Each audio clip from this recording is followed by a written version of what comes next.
Bagaimana sholat di masjid yang ada kuburannya? Nggak boleh sholat di masjid yang ada kuburannya. Bagaimana kalau kuburan depan masjid? Ya nggak boleh, kata Nabi bersabda, la tusallu ilal kubur wa la tajlisu 'alaiha. Jangan kamu sholat menghadap kubur dan jangan duduk di atas kubur. Nggak boleh. Hadis sahih riwayat Muslim. Nggak boleh. Nabi yang melarang.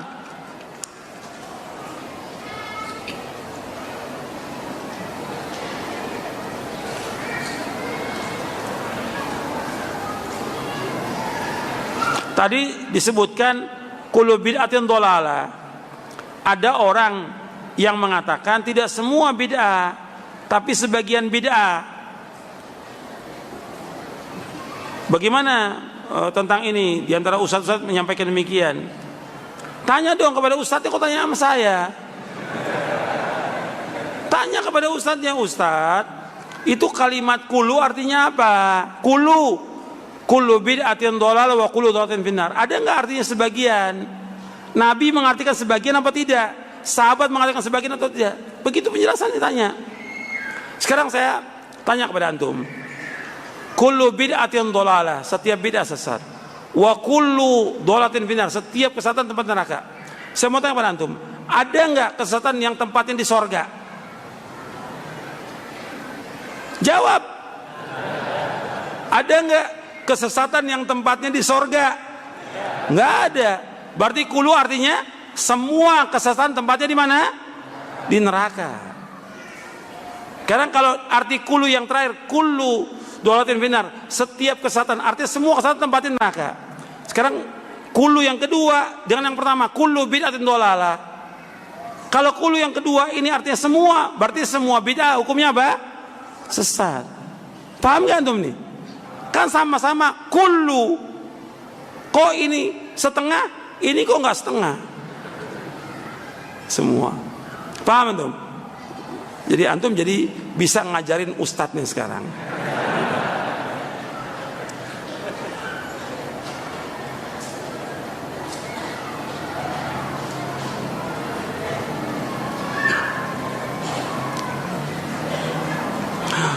Di bulan Ramadan mana yang kita utama, membaca Quran dengan khatam atau kita menghafal? Dua-duanya kita padukan.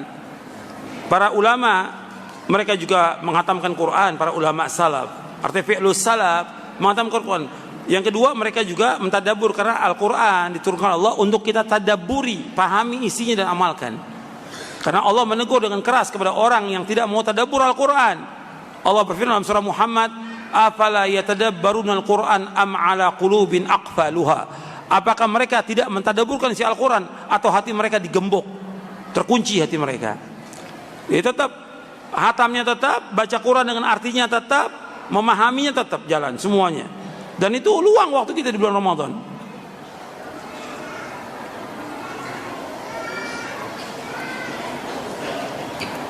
Bagaimana kita menghindari di bulan Ramadan ini? Banyak kita bermain dengan HP dan segala macam yang ada berkaitan dengan ini. Ini banyak juga menghabiskan waktu kita. Waktu itu akan ditanya oleh Allah di hari kiamat nanti. Waktu itu akan ditanya oleh Allah. Makanya Allah bersumpah dengan waktu, karena sungguh manusia ini merugi karena tidak menggunakan waktu dengan sebaik-baiknya. Wal asri innal insana lafi khusr illa alladziina aamanu wa 'amilus shalihaati wa tawassaw bil haqqi wa tawassaw bis sabr. Demi waktu, demi masa, sungguh manusia sungguh-sungguh dalam kerugian, kecuali yang beriman, beramal soleh, saling berwasiat dengan kebenaran, saling berwasiat dengan kesabaran. Jadi antum perhatikan bahwa waktu itu sangat berharga. Antum gunakan sebaik-baiknya. Di bulan Ramadan, udah kurangi itu. HP itu antum gunakan untuk kebaikan, untuk telepon kalau kita ada keperluan, atau menjawab yang berkaitan orang tua atau juga saudara, itu jaga itu. Kalau teman, sekedarnya aja. Tapi semua dijawab SMS, nggak bisa kita hidup nantinya. Habis waktu nggak bisa baca Quran. Saya banyak orang masuk SMS atau telepon, saya nggak jawab. Habis waktu saya mau baca, nggak bisa baca. Mau nulis nggak bisa nulis. Antum tinggal bagaimana antum mengatur waktu. Gitu. HP itu manfaat, tapi mudaratnya juga banyak. Gitu. Dan di HP itu juga banyak juga yang ada gambar-gambar, yang porno dan segala macam. Antum harus hati-hati itu. Jangan sampai kita berbuat dosa. Jadi hati-hati, banyak maksiat di dalam HP itu, banyak maksiat.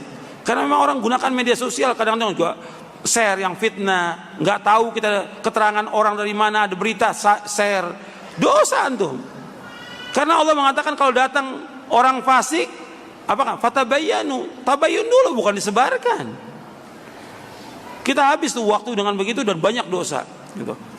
Itu perlu waktu untuk membahas tentang masalah ini, ya, tentang masalah media sosial, HP dan segala macam ini banyak perlu dibahas supaya kita betul-betul hati-hati. Karena banyak, bukan hanya antum yang kena, orang awam, tapi juga para ustadz juga banyak yang habis waktunya buat yang seperti itu dan terfitnah.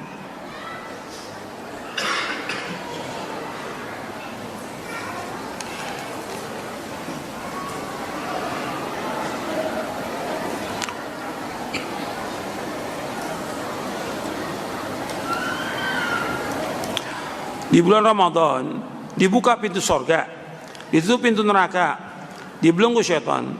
Tapi kenapa masih ada orang yang berbuat dosa dan maksiat? Ini perbuatan dosa dan maksiat nggak lepas daripada kejelekan dirinya. Kan Nabi selalu memulai innal hamdalillah nahmaduhu wa nasta'inu wa nastaghfiruh wa na'udzu billahi min syururi anfusina wa sayyiati a'malina. Kita berlindung pada Allah dari kejelekan diri kita. Berarti dalam manusia, diri manusia ada kejelekan. Kejelekan itu yang membawa dia untuk berbuat dosa dan maksiat. Dan kejelekan amalnya dia. Tiap manusia punya tabiat-tabiat yang jelek itu ada. Setannya memang berkurang dia untuk menggoda, tapi tabiatnya dia tetap nggak berubah dia di bulan Ramadan. Mesti dia berubah. Dengan puasa itu berubah. Makanya dia minta kepada Allah dan berlindung kepada Allah dari kejelekan dirinya. Nabi sendiri berlindung kepada Allah. Nabi sendiri berlindung kepada Allah, apalagi kita. Itu yang kemudian banyak orang-orang yang memang di bulan Ramadan, sebelum Ramadan dia banyak udah berbuat dosa maksiat. Datang Ramadan dia nggak sungguh-sungguh untuk bertobat, ya tetap kejelekannya terus mempengaruhi dia. Jadi godaan setan betul melemah di bulan Ramadan, tapi tetap aja ada orang berbuat dosa dan maksiat tetap masih ada, bukan tidak ada sama sekali. Karena kejelekan orang itu dan juga hawa nafsunya yang kuat, yang sangat kuat sehingga mendorong dia untuk berbuat dosa dan maksiat. Cukup. Ini sudah masuk waktu Isya, gimana? Kita cukup sampai di sini? Loh, terserah antum gimana?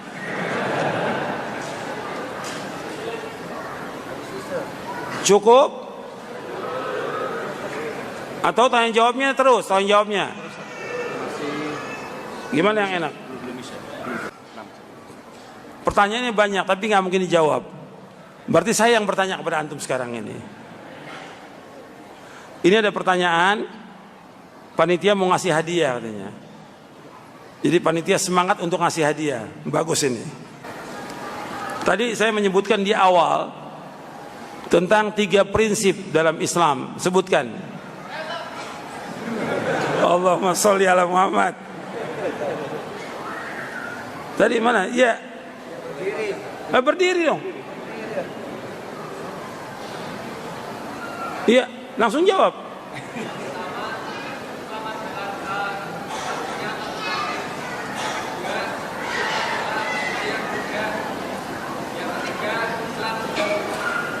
Iya, dikasih dia. Antum kasih. Nah, terserah buku yang mana. Yang kedua, tentang rukun dakwah itu ada berapa? 6. Ada berapa? 2 rukunnya. Kemudian pertanyaan selanjutnya, bahwa rukun puasa ada berapa? Ya. Ya apa? Yang pertama apa? Yang kedua? 6. Ya. Yang ketiga gampang ini. Rukun la ilaha illallah. Ya. Apa? 6. Yang selanjutnya, Allah Subhanahu wa taala memerintahkan kepada para nabi dan para rasul untuk beribadah kepada Allah. Nah, tujuan ibadah yang asasi itu apa? Tujuan ibadah yang asasi apa? Mentauhidkan Allah. Nah, satu lagi tentang rukun ibadah itu ada berapa? Wah, semuanya. Nah, ya sebutkan.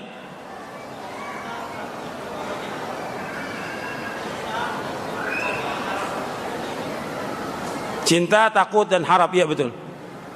Sudah habis. Ya, saya pikir cukup sampai sini, karena waktunya juga antum sudah lelah, terutama yang dari luar kota ya, dari sebelum asar sudah sampai. Pertanyaannya nggak mungkin dijawab semua, banyak benar pertanyaannya. Saya berpikir bisa nanti mungkin ada kajian dari ustadz-ustadz yang lain bisa menjawab. Adapun soal masalah keutamaan puasa, fadilah puasa, keutamaan Ramadan, antum akan bisa dengarkan nanti di Radio Roja atau yang lainnya, dan banyak ustadz yang menyampaikan. Cuma yang paling penting antum perhatikan di sini dan tolong didengarkan, bentar lagi Isya. Artinya kita harus berusaha di bulan Ramadan ini itu lebih baik daripada sebelumnya. Kita menyambut Ramadan dengan mengharap kepada Allah agar Allah mengampuni dosa-dosa kita. Kita bertaubat kepada Allah dengan taubatan nasuha. Kita ini banyak dosa, saya dan antum sama. Kita sebagai seorang muslim, saya dan antum sama, kita banyak dosa. Makanya kalau kita banyak dosa, kita banyak bertaubat kepada Allah. Dan kata Nabi SAW, kullu bani Adam khata' wa khairu khata'in tawwabun. Setiap anak Adam itu pernah berbuat salah, berbuat dosa. Yang terbaik yang bertaubat kepada Allah. Maka kita perbanyak taubat kepada Allah. Kemudian yang kedua, tadi sudah saya sebutkan, kita berusaha bagaimana Ramadan ini lebih baik daripada sebelumnya, supaya dosa-dosa kita diampuni dan kita bisa istiqomah di atas manhaj yang hak ini. Antum coba merenung perjalanan Ramadan kita ini, antum merenung dari yang dulu-dulu. Banyak kesalahan, banyak dosa, banyak juga yang bolong, banyak juga yang maksiat, banyak yang sia-sia. Sekarang nggak boleh. Gitu. Tahun lalu antum nggak hatam Al-Quran, sekarang harus hatam. Tahun lalu cuma 1 kali, sekarang 2 kali. Tahun lalu 2 kali, sekarang 3 kali. Harus berusaha bagaimana meningkatkan ibadah kita kepada Allah Ta'ala. Karena tujuan hidup kita adalah akhirat. Allah menyebutkan tentang puasa, la'allakum tattaqun, agar kamu bertakwa. Artinya betul-betul kamu mentauhidkan Allah, melaksanakan perintah Allah, menjauhkan larangannya. Setelah Ramadan, keadaan kita lebih baik daripada sebelumnya. Dan jaga istiqomah itu. Banyak orang tarawih di bulan Ramadan, setelah Ramadan nggak sholat malam lagi. Padahal amal yang paling baik, khairul a'mali adwamu wa in qalla. Sebaik-baik amal itu yang kontinu meskipun sedikit. Antum jaga itu. Dan banyak antum berdoa, banyak berzikir, merenung, karena hidup kita untuk akhirat. Kita pasti mati dan kita pasti dihisab dan kita pasti akan ditanya di alam kubur dan juga nanti di hari kiamat. Kita harus berusaha bagaimana menegakkan agama dengan baik. Ya, sampai di sini. Wassalamualaikum warahmatullahi wabarakatuh. Subhanakallahumma bihamdik, asyhadu an la ilaha illa anta astaghfiruka wa atubu ilaik. Assalamualaikum warahmatullahi wabarakatuh.